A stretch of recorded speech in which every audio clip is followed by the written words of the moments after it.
arms, and then both of your legs, and then we will eat your face right off your head.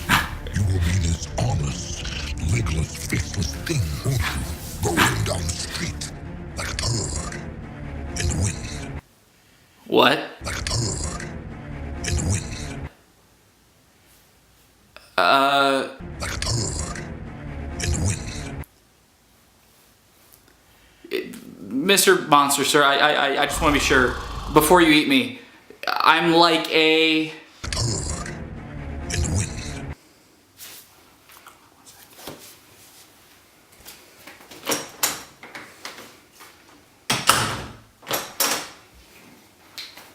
You mean like this?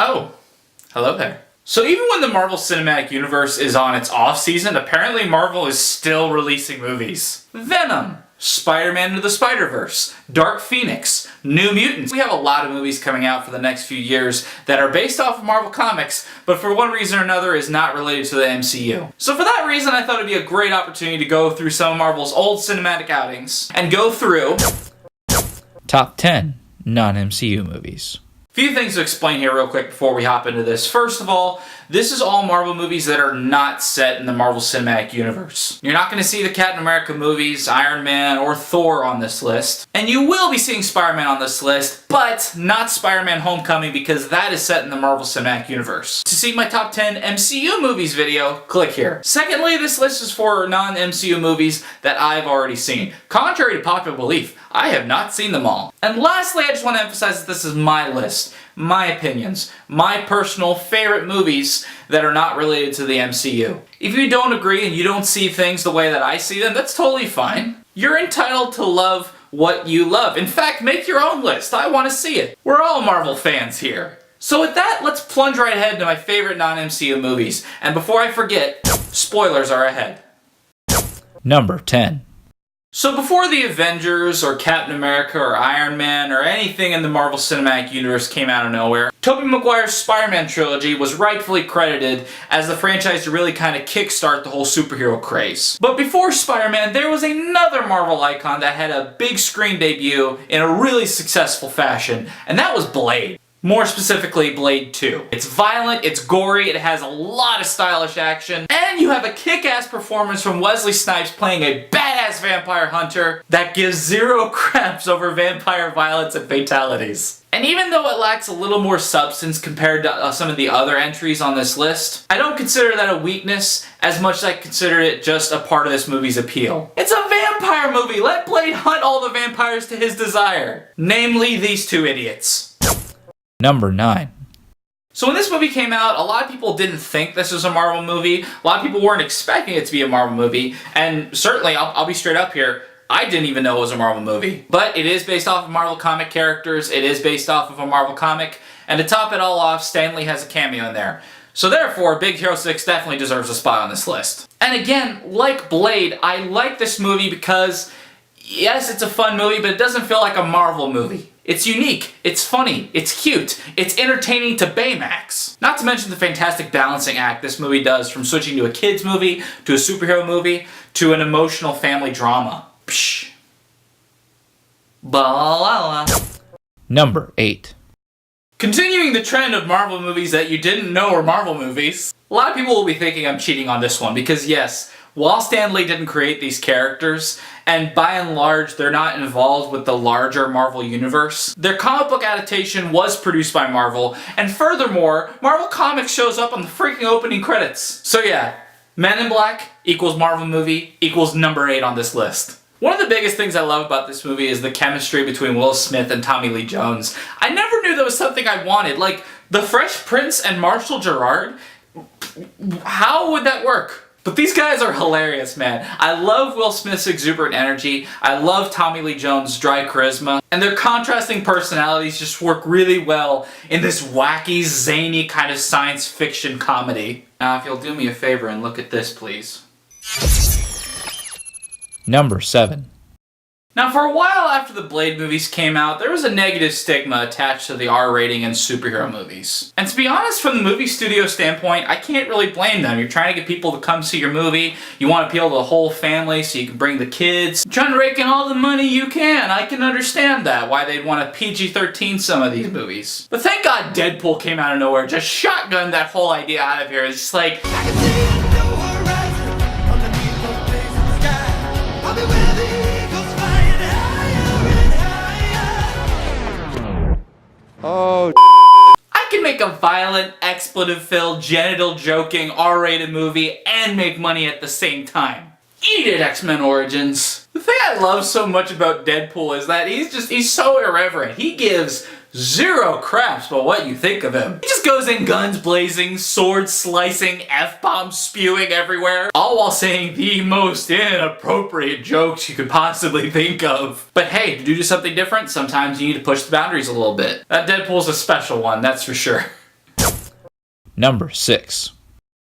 So a lot of people have really polarized views when it comes to the 3 different Spider-Men that we've had over the past 10 years. Yes, there's been 3 Spider-Men in 10 years. God help Hollywood. And more often than not, Tobey Maguire and Tom Holland are the most talked about in that conversation. They're more or less considered the best Spider-Man, which means that Andrew Garfield always gets lost in the conversation. And that sucks, because he was amazing in Amazing Spider-Man. And look, I'm one of those Tobey Maguire diehards, alright? I grew up on Sam Raimi's movies. That is my seminal Spider-Man. But the absolute best thing I can say about Andrew Garfield's Spider-Man is that they didn't repeat the formula. They did their own thing. This kid is smart, he's inquisitive, he's sarcastic, he's got a lot of personality. I will always appreciate Andrew Garfield for both his approach to this role and for making his Spider-Man different than the 2 that came before and after him. It's really sad they canned this franchise after 2 movies. I would have loved to have seen where his story would have gone. Number 5.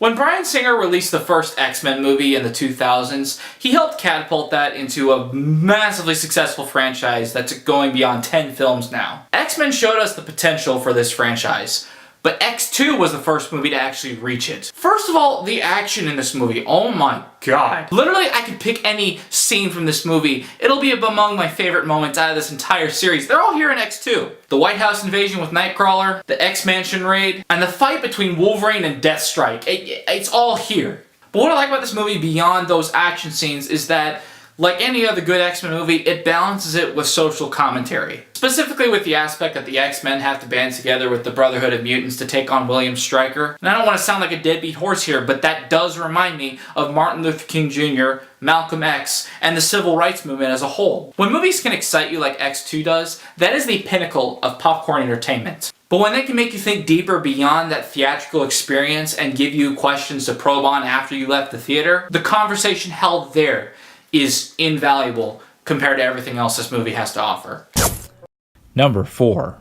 It's common knowledge that the third entries in a trilogy usually are the ones that suck the most. Spider-Man 3, Blade Trinity, X-Men The Last Stand. There's a whole history of awful third entries. But number 4 on my list is unique because this didn't get worse as the series progressed, it got better. X-Men Origins Wolverine, terrible. The Wolverine, But Logan, man, Logan is not only the best Wolverine movie out of his series, it's arguably one of the best X-Men movies as well. First of all, biggest thing I'm going to say right here, I love Hugh Jackman and Patrick Stewart in this movie. They've been great together throughout the franchise, but this movie shows them not as the heroes they once were, but more as withered old souls that are kind of approaching the end of their days. That puts a really tragic dynamic on these characters, and it works beautifully here. But Logan, man, for this guy who has gone through everything, who has forgotten his old life, had to kill some of his closest friends, has had his past change multiple times, and to now approach as this old, weathered soul that really doesn't want to be alive anymore, that is awful to see one of your most revered heroes kind of fall to that state. But the way this movie explores the importance of family and love and passing knowledge from the old generation to the new with X-23, you have a very powerful, impactful, emotional film on your hands that I think excellently closes out the Wolverine legacy. This was Hugh Jackman's last appearance as Wolverine. He could not have ended it on a better note. Number 3. So a lot of fans disagree on what they feel their favorite X-Men movie is. Some people's favorite movie is X-Men First Class. Some people's favorite is X2. Some people's favorite is Logan. For me, my favorite movie combines the classic feel of the older movies and meshes it with the more unique approach with the newer movies. And that's X-Men Days of Futures Past. And at the time when this movie came out, I was not looking forward to it. I was like, oh my god, not another team-up movie. Marvel just did this with the Avengers, and now Fox is doing this with X-Men. Can we get something original for a change? Then I watched the movie and I was like, okay, this is one of the most original things I've seen in years. Hugh Jackman, as always, is amazing in this movie. I'm not going to talk much about him because I feel it's kind of obvious with the rest of his filmography. What I will talk about is Michael Fassbender and James McAvoy. First of all, I love Michael Fassbender as an actor. To me, he's one of those guys that can just slip into any role he's given. An awful racist slave owner? Check. A nymphomaniac sex-crazed addict? Check. And a metal-bending mutant who is hell-bent on making sure his race gets the rights they deserve. I love Magneto in every single X-Men movie he's been in. This one is easily the most intimidating. The part where he just goes in the sports stadium and just goes, levitates the entire thing in the air. Then he just sticks the Sentinels on the X-Men. Like, this guy, he completely terrifies me. But what really sells me for this movie specifically is James McAvoy. More than any other X-Men movie, I feel like Days of Futures Past really highlights Xavier's struggle the most. And it really just kind of shows the weight on his shoulders, like doing the right thing for everyone versus doing the right thing for himself. I feel like that conflict in this movie is just fantastic, and I think it's an excellent struggle, and James McAvoy is fantastic in playing the different layers he needs to in this movie. Top that all off with a reboot mechanism that doesn't feel on the nose, wipes away the awful movies from the franchise, resets the timeline, and kind of gives the X-Men movies a fresh start. And you have what I think is one of the most well-versed X-Men movies out of the whole franchise. Number 2.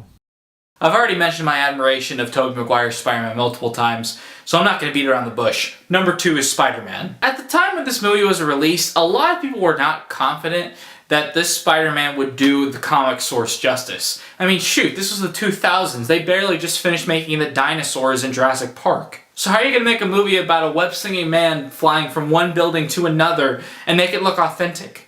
But man, Spider-Man, from its casting to its direction, it nails the mythos completely on the dot. Willem Dafoe is a fantastic Green Goblin. He's maniacal, he's menacing, he's insane. He completely nails that part, even though people don't like the Power Rangers as costume he wears. But then Tobey Maguire, man, you know, him capturing the tragedy of Spider-Man, seeing his uncle pinned down and later realizing he could have done something to stop it. Just the emotional weight on this young man's shoulders. I can't even begin to imagine what that feels like. And I think Tobey Maguire captures that emotion excellently here. And Spider-Man would have been number 1 on my list were it not for one other movie.